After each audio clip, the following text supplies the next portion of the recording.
നമസ്കാരം. Raf talk ഫുട്ബോളിലേക്ക് അവർക്കും സ്വാഗതം. ഇത്തവണത്തെ ISL കിടിലൻ തുടക്കമാണ് ലഭിച്ചിരിക്കുന്നത്. ആദ്യ കളിയിൽ നമ്മൾ മോഹൻ ബഗാനും മുംബൈ സിറ്റി FC തമ്മിലുള്ള കിടിലൻ പോരാട്ടം കണ്ടു.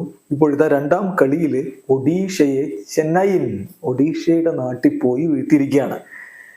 3-2 ചെന്നൈയിൻ്റെ വിജയം. അതും ഒഡീഷ ഒരു ഘട്ടത്തിൽ ലീഡ് എടുത്തതിന് ശേഷമാണ് അവർ തിരിച്ചടിച്ച് 3 ഗോളുകൾ വർഷിച്ചത്. പിന്നെ അവസാന ഘട്ടത്തിൽ ഒരു ഗോൾ കൂടി ഒഡീഷ മടക്കി എന്ന് മാത്രം. ബോൾ പൊസിഷനും മറ്റുമൊക്കെ ഒഡീഷയാണ് കൈവശം വെച്ചതെങ്കിൽ തുരുതുര ആക്രമണങ്ങൾ, ഷോട്ടുകളൊക്കെ ഉതിർത്തുകൊണ്ട് ചെന്നൈയിൻ കളി പിടിക്കുകയായിരുന്നു. കളിയുടെ 9ാമത്തെ മിനിറ്റിൽ ഡിയേഗോ മൊറീസിയോയുടെ പെനാൽറ്റിയിലൂടെ ഒഡീഷ ലീഡ് എടുത്തതാണ്.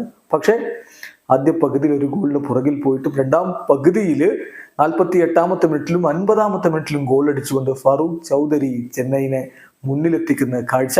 തുടർന്ന് 69ാമത്തെ മിനിറ്റിൽ ചുക്കുവിൻ്റെ ഗോൾ കൂടി വന്നപ്പോൾ ചെന്നൈയിൻ വിജയം ഉറപ്പിച്ചതാണ്. എന്നാൽ ഒഡീഷ അവസാന ഘട്ടത്തിൽ റോയ് കൃഷ്ണയിലൂടെ ഒരു ഗോൾ കൂടി മടക്കി. അങ്ങനെ 3-2 എന്ന രൂപത്തിലേക്ക് സ്കോർ ലൈൻ എത്തിയെങ്കിലും ചെന്നൈയിൻ്റെ വിജയം തടയാൻ ഒഡീഷയ്ക്കാവുമായിരുന്നില്ല. വീഡിയോ അവസാനിക്കുന്നു. ഫുട്ബോൾ ലോകത്തെ കൂടുതൽ വിശേഷങ്ങളുമായി റാഫ് ടോക്സിൽ എത്താം.